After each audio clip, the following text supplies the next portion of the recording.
For 20 years, my phone was the one that rang. Car broke down? Call me.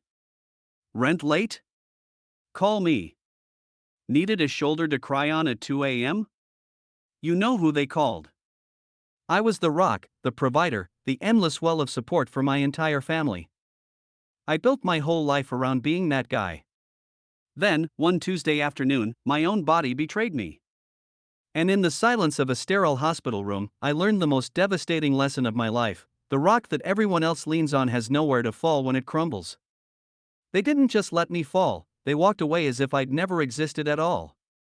The silence they left behind was louder than any scream for help I could have ever managed. My story doesn't start with some big tragedy. It started quietly, with a promise I made to myself when I was just starting out.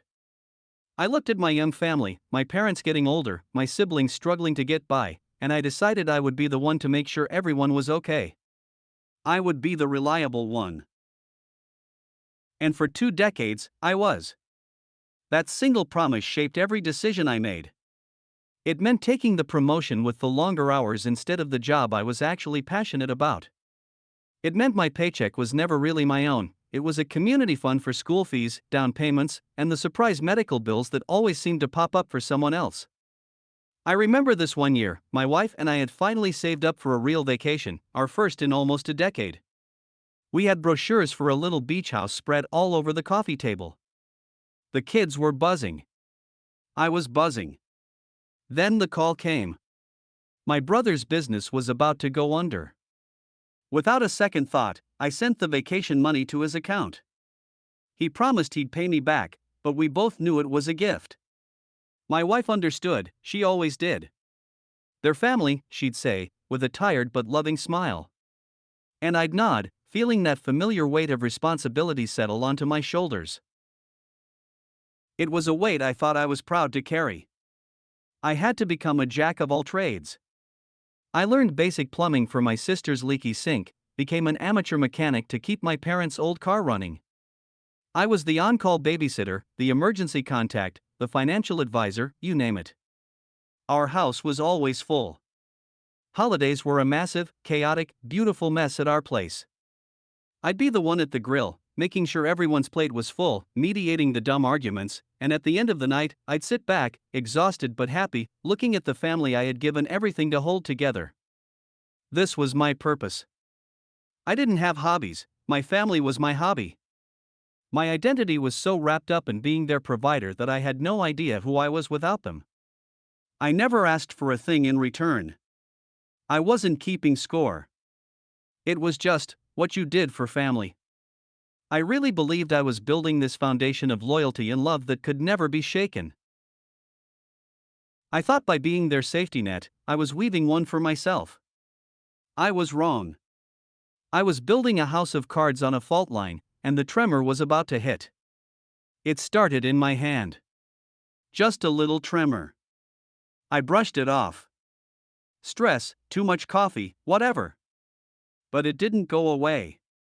It got worse. Soon, this crippling fatigue set in that felt like I was walking through wet concrete. I couldn't hide it anymore. After weeks of tests, a doctor sat me down and gave my enemy a name. A progressive neurological condition. The kind that doesn't get better. The kind that just slowly takes things away from you. Sitting in that cold office, the first thing I thought of wasn't me. It was them. How could I keep being their rock when my own foundation was turning to sand? But a small, naive part of me felt something else, a flicker of hope. Maybe, just maybe, it was my turn. After 20 years of giving, it was my turn to be taken care of. My turn to lean on the people I'd spent a lifetime holding up. The irony is so bitter now, I can barely think about it. That little flicker of hope was the last bit of warmth I'd feel from them for a very, very long time. The first few weeks after the diagnosis were a blur of appointments and just fear. I put on a brave face. I called a family meeting, sat everyone down in that living room that had seen so many celebrations, and I told them. I explained the whole thing. The diagnosis, the prognosis, what the doctors said was coming. I saw the shocked faces, the tears in my wife's eyes, the serious nods from my brother and sister. They all said the right things. We're here for you. Whatever you need. You're not alone. And for a little while, it felt true. My sister brought by a casserole. My brother called to check in. But then, things started to shift. The phone calls got less frequent. The visits dwindled. When I'd call, they'd sound rushed, distracted. Work is just insane right now, my brother would say. The kids have so much going on, my sister would text back, hours later.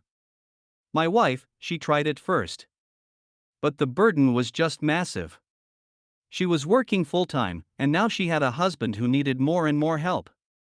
The strain started to crack the foundation of our marriage. Our conversations became tense, always circling back to money, the future, and all the things I couldn't do anymore. Those loving smiles were replaced with a permanent look of exhaustion and resentment. The home that was my sanctuary started to feel like a prison.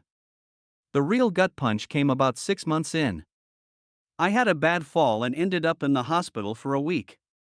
The nurses would ask, "Is there anyone we can call for you?" And I'd list the numbers. My wife. My brother. My sister. Most of the time, the calls went straight to voicemail. My wife would come for an hour or two after work, but her presence was just a storm cloud of sighs and anxious glances at her phone. My siblings, they didn't come. At all. Lying in that hospital bed, staring at the ceiling, silence was my only companion. That's when it all crashed down on me. This wasn't them being busy. This was a deliberate retreat. They were quietly, methodically, editing me out of their lives. The pain of that betrayal was a physical ache, worse than any symptom of my illness. I had become an inconvenience. A problem they decided they couldn't solve, so they decided to just ignore it. When I was discharged, I came home to an empty house. There was a note on the kitchen counter from my wife. It was short. She said she couldn't do it anymore. She wrote that she loved me, but she couldn't watch me fade away. She'd taken the kids to stay with her sister. She needed space. But I knew what it really was. It was a final goodbye. The days that followed were the darkest of my life. I was completely, utterly alone. The family I had poured my entire soul into had just vanished. My calls all went unanswered. I wasn't the rock anymore, I was a ghost haunting the house I'd built for them. I felt the crushing weight of being a burden, of being worthless. It's a pain that chews on your soul, the terrifying thought that if your own family won't stand by you, who on earth ever will? I remember reading somewhere that loneliness is a killer, especially for the sick.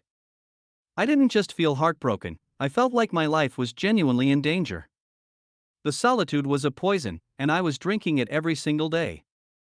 My turning point wasn't some heroic moment. It was quiet. Desperate. I was trying to open a jar of soup, and my hands were shaking so badly I couldn't get a grip. It fell. It shattered on the floor. And I just sank. I sank right down onto the linoleum, surrounded by broken glass and cold soup, and I wept.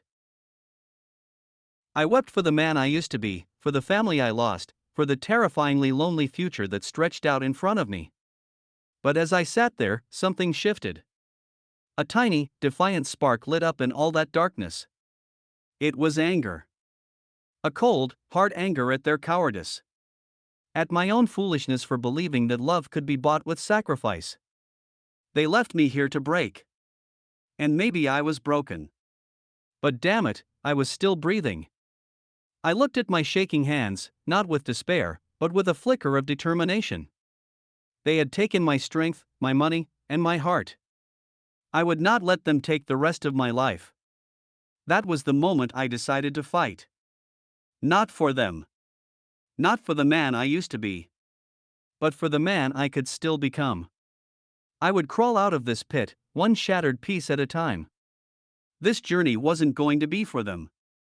It was going to be for me. Have you ever felt a profound sense of loneliness or betrayal? It's a silent battle that so many of us face. If you have a story, Or if you just want to offer a word of support to others in the comments, please do. Let's make this a place where nobody has to feel completely alone. Getting up off that kitchen floor was the first step on a very long road. The anger was fuel, but I knew fuel burns out. You can't run on anger forever. I had to find something new to build a life on. First thing I did? I sold the house. It was a painful decision. Every room was a museum to a life that was over, filled with ghosts and memories that felt like lies. Selling it was like an amputation. It hurt like hell, but it was necessary to stop the poison from spreading. I bought a small, manageable apartment. Just for me. It was sparse and empty at first, but it was a blank canvas. A space with no memories of them. Next, I had to face my health head on. I found a support group for people with my condition. Walking into that first meeting was one of the most terrifying things I've ever done. Here I was, a man who had spent his life solving everyone else's problems, and now I was admitting to a room full of strangers that I couldn't solve my own. But what I found in that room wasn't pity. It was understanding. For the first time in months, I was with people who just got it. They understood the shaking hands, the fatigue, the fear. But they also understood resilience. They shared tips not just about meds and doctors, but about how to actually live. How to open a stubborn jar. How to ask for help without feeling ashamed. How to find joy in the small wins. These strangers started to become my lifeline. One of them, a retired art teacher named Sarah, noticed I was always scribbling in a notebook. I told her it was nothing, just a way to keep my mind busy. The next week, she brought me a set of charcoal pencils and a sketch pad. "Your hands may shake," she said, "but your lines will have character." I hadn't drawn since I was a kid. But I took them home, and I started to sketch. At first, it was frustrating. My lines were wobbly, imprecise. But Sarah was right. The shakiness gave my drawings this strange, unexpected life. I drew the view from my window, the stuff on my table, the faces from the support group. I poured all my pain, my anger, and my fragile hope onto those pages. Art became my voice when I felt like I had none. Slowly, I started to build a new life. I started physical therapy with a fierce dedication I hadn't felt in years. Every small improvement was a massive victory. The day I walked a full mile without stopping, I went home and cried, but this time, they were tears of triumph. I learned that real family isn't always about blood. It's about who shows up. It was Sarah from the support group who brought me soup when I had a cold. It was Mark, another member, who drove me to a doctor's appointment when my vision was acting up. It was this small community I was building, one tentative connection at a time. These people didn't want anything from me. They didn't see a broken ATM or a failed rock. They just saw me. And they accepted me. This, I learned, was a real connection, not the transactional dependency I had mistaken for love. About a year into my new life, my brother called. I stared at his name on the screen for a long time before I answered. His voice was hesitant. He said he'd heard I sold the house. He said he was sorry, that things had just gotten complicated. It wasn't a real apology. He was testing the waters, seeing if the old me was still in there somewhere. The old me would have brushed it off, said it's okay, and immediately asked how he was doing, ready to slip back into that old role. But the old me was gone. I was polite, but I was distant. I didn't yell. I didn't accuse. I just said, "I hope you're doing well," and ended the call. There was no bitterness in my voice, just closure. I had nothing left to give him, and more importantly, I didn't want anything from him. The power he had over me was gone, because my need for his approval was gone. My life is smaller now, but in so many ways, it's much, much bigger. I don't have a big, chaotic house full of people. I have a quiet apartment filled with sunlight and my drawings on the wall. My circle is small, but it's strong. I found a peace I never had when I was carrying everyone else's world on my shoulders. I still have my illness. I have good days and bad days. But it doesn't define me anymore. It's part of my story, but it's not the whole story. The betrayal I went through was profound, and it left scars. But it taught me something. I spent 20 years being the family's rock, and they left me to erode in the storm. But they forgot one thing about rocks. When they break, they don't just turn to dust. Sometimes, they become stones. Smaller, different, but solid in their own right. And you can use those stones to build a new foundation, one that is truly, unshakably, your own. My story is one of terrible loss, but it's also one of rediscovery. It's about finding out who you are when everything you thought made you gets stripped away.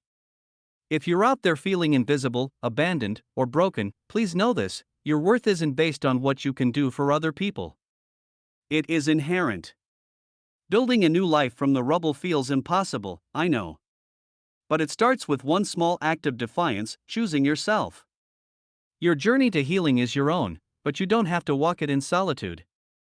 Find your support group, find your Sarah with the charcoal pencils, find your new beginning. Thank you for listening. If this story resonated with you, please consider liking this and subscribing. Your support helps us create a space where more of these stories can be told. Be well, and most importantly, be kind to yourself.